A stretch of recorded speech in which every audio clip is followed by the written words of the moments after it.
মৌ বিহুক লৈ এতিয়া ৰাজ্যজুৰি তোলপাৰ। মৌ বিহুনে যৌনতাৰ বেহা।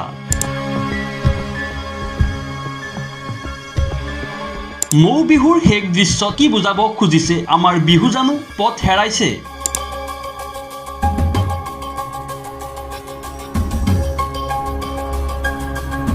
বিহু অসমীয়াৰ সংস্কাৰ, আনন্দ আৰু গৰিমা। নতুন গীত মৌ বিহুৰ শেষত কিয় দেখুওৱা হ'ল এটা অন্ধকাৰ দৃশ্য? সঁচাকৈ আমাৰ বিহু এনেকুৱা হ'ব লাগেনে?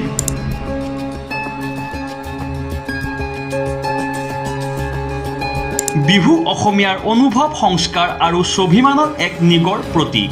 কিন্তু আজি এটা প্ৰশ্ন মনত উঠিছে। নতুনকৈ ৰিলিজ হোৱা মৌ বিহু নামৰ গীতটোৰ শেষ দৃশ্যাংশত দেখুওৱা হৈছে এক ভিন্ন চিত্ৰ। বিহুৰ সৰলতা, ঐতিহ্য আৰু আদৰৰ ঠাইত আচলতে কিবা অন্য এক মেছেজ নে? এই গীতটোৰ অন্তিম মুহূৰ্তবোৰত বিহুৰ মাতত চিন্তাৰ ছাঁ দেখি বহু অসমীয়াই সুধিছে, এইটো আমাৰ বিহুনে? এতিয়া বিহুৱে কোন দিশ ল'ব? কোনে বনালে এই গীত? কি উদ্দেশ্য আছিল?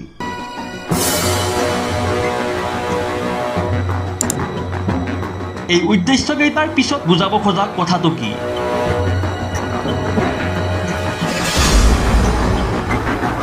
এয়া এক সামাজিক প্ৰতিক্ৰিয়া নাকি এটা সতৰ্ক সংকেত?